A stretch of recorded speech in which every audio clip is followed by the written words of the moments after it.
पता है भगवान सपने बंद आंखों में क्यों देता है? क्योंकि अगर तुम्हारे सपने किसी को पता चल जाएं, अगर आपका सपना किसी को पता चला और आप टैलेंटेड हैं, तो भाई साहब आपकी जिंदगी को नर्क बना दिया जाए।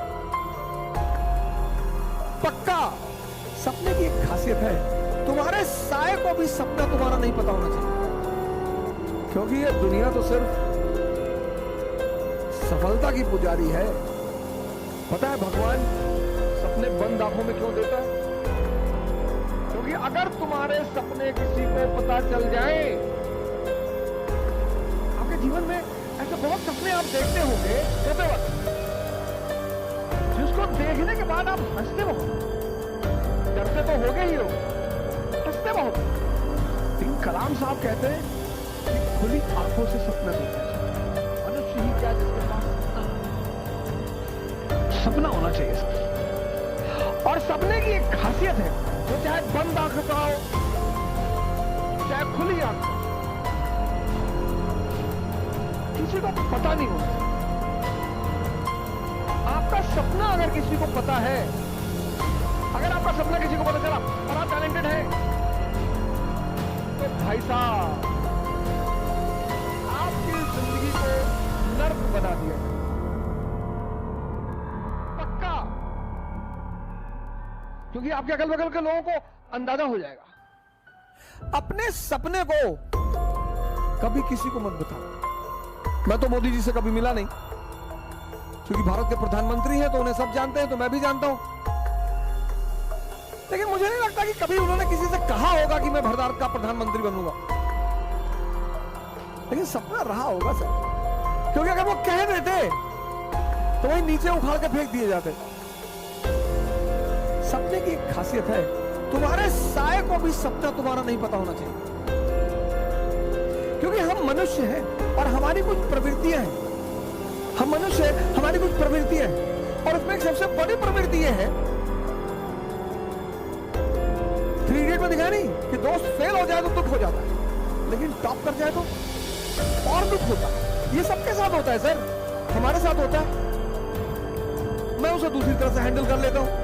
जैसे मेरा कोई दोस्त आ गया, ये ऑडी ली है, अच्छा आओ लॉन्ग ड्राइव पे चलते हैं। पता लगा मैं देखने आया, मैंने कहा ये रेड कलर की ऑडी, अब इस कलर की तो मैं साइकिल ना खरीदूं, रेड भिखमंगो हो गया मैंने, हटाओ मेरे सामने। अब मुझे अब आंतरिक स्थिति मेरी क्या है कि मुझे दुख माने हुए सर। अब तुमने ऑडी खरीद ली, हम अभी वैगनार पे टिके हुए हैं, तुम इतने आगे बढ़ गए और तुम मुझे दिखाने क्यों आए हो? तुम दिखाने नहीं आए हो, जलाने आए हो। क्या जरूरत है दिखाने की? जैसे लोग जब घर बनवाते हैं घर भोज करते हैं, अब डायरेक्टली कैसे बुलाएंगे कि भाई साहब मेरा घर देख लीजिए भाई साहब ना, तो घर भोज करेंगे। और अगर 10, 20, 50, 100 करोड़ का बनाया तब तो अरे अंदर तक ले जाएंगे।